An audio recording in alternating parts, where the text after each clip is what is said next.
the legend himself, Gavin McInnes! Thanks, guys.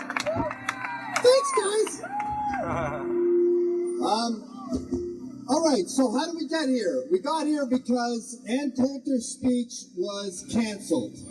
Berkeley said, you can't have this speech. The Young Americans for Freedom acquiesced and said, all right, we're not doing it. And I think there was a little bit of animosity towards Ann, where they said, you pussied out. What are you, a chick? What are you, a 50-year-old woman, or however old she is? 57. 7? And I thought, if I write 10 bestsellers out of the 12 books I've written, I want to pick up a limousine, take it to a podium that's made of teak, do my talk, and then be whisked away on a first-class flight. That's what happens when you write that many books. But anyway, Anne was banned because she's a Nazi, because she's a racist, because she hates Mexicans, because she's a sexist. That's the world we're in right now, where Milo, a gay immigrant, is banned for being homophobic and against gays. So we're in a funny situation where the fascists are the anti-fascists, and they're shutting down women and gays and minorities and preventing them from having their say. And the beauty of the First Amendment and the beauty of America is it allows for these mistakes. It allows for these checks and balances. And what happens is you have a debate. If someone has a crazy view, you discuss it, you have a Q&A, it gets ironed out. Where should these Q&As happen? Where should this discourse happen? How about a university? That seems a logical place for ideas to get hashed out. I remember in 2005, Larry Summers, the president of Harvard, said, he posed the question, he said, is it possible that women don't have a natural predilection for STEM, math and science and chemistry? Is that maybe why they don't sign up? And people in the audience started having seizures. And he was immediately fired for posing that question at a school he was the president of. And Steven Pinker was asked, they said, do you think what he said was reasonable? Was it within the pale of legitimate discourse if presented with a modicum of rigor? That was the quote. And Steven Pinker said, wait a minute, isn't everything reasonable on a college campus if presented with a modicum of rigor? That's what separates universities from madrasas. And I think we're at the point now where universities are becoming madrasas. We've got Linda Sarsour doing a talk at CUNY. No problem with that. This is a woman who supports Sharia law. This is a law where women have half the vote of men. A husband can rape his wife. A man can beat his wife within Sharia law. She supports that. She gets a talk. We have Ahmadinejad doing a talk in Colombia. This is a guy who denies the Holocaust. He says that there's no gays in Iran, which may be true because he kills them all. He gets a talk. But Ann Coulter may not speak at this school despite the fact that everyone opposed to her has not read one sentence in any of her books. And that's a fun game with Ann, by the way. When people criticize her, you go, which sentence in which book do you have an issue with? And they never read it. And I guarantee, if you read In Trump We Trust, and you took the Carlos Slim chapter out, and you dressed it up with anarchist logos, it would become this punk rock anthem for the youth. Because she is one of the most inspiring pro-Western, pro-freedom writers in America today. She doesn't like the government. She doesn't like the New York Times. She doesn't like the billionaires. She is an American hero. But she can't speak today because she speaks in public the way she speaks in bars. And I think a lot of these liberals will willfully pretend they don't get the joke, and they'll go, oh, she said our blacks are better than their blacks. She must think we have black slaves. No, you know that means that black conservatives are smarter than black liberals because they have to put up with a bunch of bullshit at Thanksgiving. So when I heard it was canceled, I said, I have to go down to Berkeley. This is what America does. America doesn't take no for an answer. America is like an entrepreneur or a grunt in the military or a woman giving birth. Sometimes something that you're doing sucks and you go, I'm out. I can't do this anymore. It has to happen. The baby's coming out. We're doing this operation. When an entrepreneur gets told, oh, the trucks didn't arrive in time, we can't do it, he rents a U-Haul and he makes it happen. So I jumped on a plane, I came down here, and Anne sent me her speech. It's a little more incendiary than I wanted it to be. I think if you're doing a speech at Berkeley, you should maybe take out rat feces analogies, but that's not up to me. So,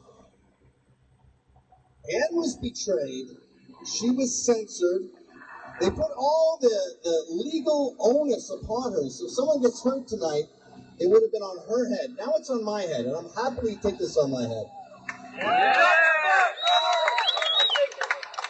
And I'll happily fight, by the way. This is the other thing. I know some media says, oh, this is Nazis versus anarchists. No. This is Trump supporters who like the president, which clearly at least half the country does. It's a lot of people. Versus lunatic neo-Marxists who want to shut them down. We will continue to promote free speech, to speak freely, no matter who is against us, because that's what America is about. The amendments are in order of importance, and although we love the Second Amendment, it's no First Amendment. The First Amendment tells you about the Second Amendment. Anyway, we don't have to shut down soon, so I'll get down to Anne's remarkably controversial speech. But here it is. Are you ready? Yeah! Woo! Now she speaks with this weird Connecticut accent where she clenches her teeth as she talks. It's an affectation I won't mimic. We're told, as if it's good news, that immigrants use welfare only at 15% above native-born rate. It's like saying only 15% of the food has rat feces in it. We don't want any rat feces. The fact that any immigrants are on welfare proves we're not taking the right immigrants. By the way, I had a restaurant. I had a restaurant for a while, and there was this Chinese woman with a bamboo pole who would come and she'd rifle through our recycling, and she'd get 2 big giant bags of cans and then put them on our bamboo truck. And I couldn't help but think, how'd you get here? I came in 1999. I brought about a dozen jobs. I spent about $10,000 through visas getting a green card. And look at this Chinese lady who speaks English with a bamboo pole and 30 pounds of cans. And I think, how'd you get here? And someone said, no, she's sponsored by her relatives. And I go, well, what are the relatives? Like, if your son brought your mom here and she's going through the garbage with giant bamboo poles of cans, you fucked up. Isn't that the deal? Don't you have to take care of her? Anyway, that's my tangent. The fact that any immigrants are on welfare proves we're not taking the right immigrants. These aren't native-born citizens we're talking about. We can't take anyone we want. We can take anyone we want. No immigrants should be on welfare. Aren't immigrants who need government assistance, by definition, immigrants we don't want? We can't pay for our own poor people. And now we're going to be the welfare ward of the world? With whose money? The reason Americans are sensitive to race is because of the history of slavery and Jim Crow. 2 other great Democrat ideas. What did we do to immigrants? A lot of this too is point form, where she would go off at tangents, but she may not, because this is not her. When Trump merely proposed we stop importing people whose religion teaches them to kill us, the media called him a racist. Republicans said, that's not who we are. They know us so well. There are 7 billion people in the world. We don't have to take any of them. There's no constitutional right for the rest of the world to move here. That's right. Yeah. Since the 9/11 attack, we've admitted 2 million Muslims. We take more immigrants from Muslim countries than from Great Britain. We're accepting Muslims into this country faster than we did before 9/11. But apparently we're not allowed to have an opinion on whether that's a good idea because Khizr Khan's son died in Iraq. Khan was the snarling Muslim who took the stage at the Democratic National Convention to denounce Trump, a candidate for president, for having a position on an important issue of public policy, namely whether we should keep admitting people whose religion teaches them that we are infidels.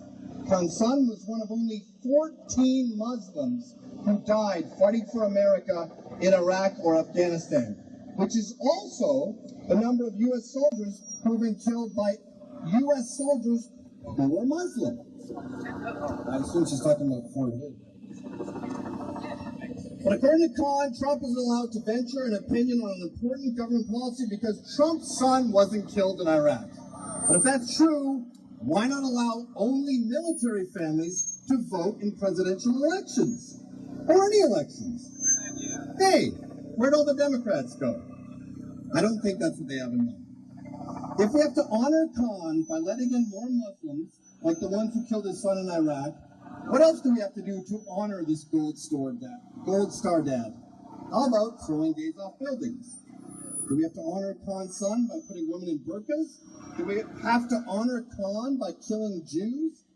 Instead of telling Trump to read the Constitution, Khan should have been waving a book of Sharia law and telling Americans to read it, since that's what we'll be living under if we keep up this mass importation of Sharia-supporting Muslims. Immigrants are showing up with a lot of needs and a lot of grievances.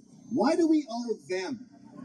If you have grievances, go home and address the perpetrators. We owe you nothing.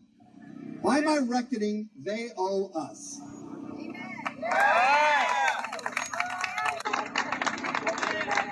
That was the speech that Anne was going to say at Berkeley.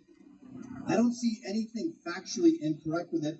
And as an immigrant myself, I gotta say, I'm kind of shocked to get here and see the number of ingrates, both within my fellow immigrant community and within the American citizen community. You see the way they talk to war vets, they talk to cops, they talk to people, they talk to entrepreneurs, they talk to the housewife who can't say no to giving birth. And I think, how about some reverence? If you went to Japan, you would take your shoes off when you walked in. You wouldn't say, I demand the Japanese speak English. So how about American citizens, American immigrants, and American millennials be a little more thankful of this incredible country that thousands of years of evolution has brought us?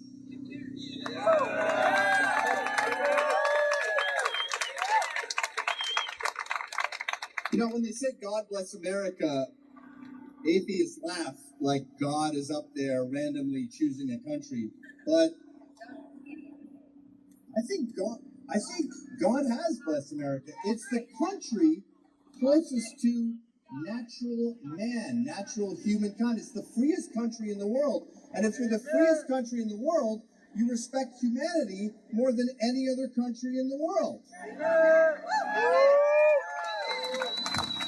And how do we know about all this? Through free speech, through talking to each other, through having open discussions, through debate, through Q&As. The only way that corruption can foster is if we let the First Amendment go to the wayside and we let these assholes, these politicians and these pundits continue their lies. We're on the side of truth. Lies run sprints, the truth runs marathons, and we're in it for the long haul here, guys. So we are going to make these speeches happen no matter what anyone else does, because America was based on freedom, and that is why it is the greatest country in the world. We can't be stopped, guys. Let's do this again.